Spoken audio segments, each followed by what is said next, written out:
To fix a non-working fluorescent tube, several issues can be the cause, including a faulty starter, faulty sockets, or bent or corroded spring contacts. To address these problems, solutions can be tried. First, replacing the starter is an option. This involves ensuring the power to the fluorescent tube fixture is disconnected. Locating the starter at one end of the fixture, removing it from its socket by twisting, and then replacing it with a new one to see if it resolves the issue. Another solution is to clean or replace the sockets. With the power disconnected, the fluorescent tubes should be removed from their sockets by twisting.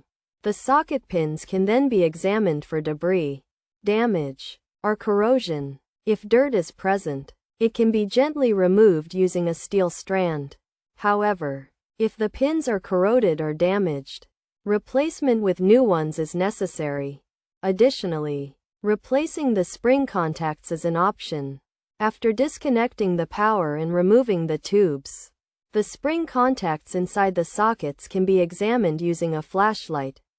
If they appear damaged or corroded, replacing them may be necessary, potentially requiring the assistance of an electrician. By following these steps, a non-working fluorescent tube can be fixed.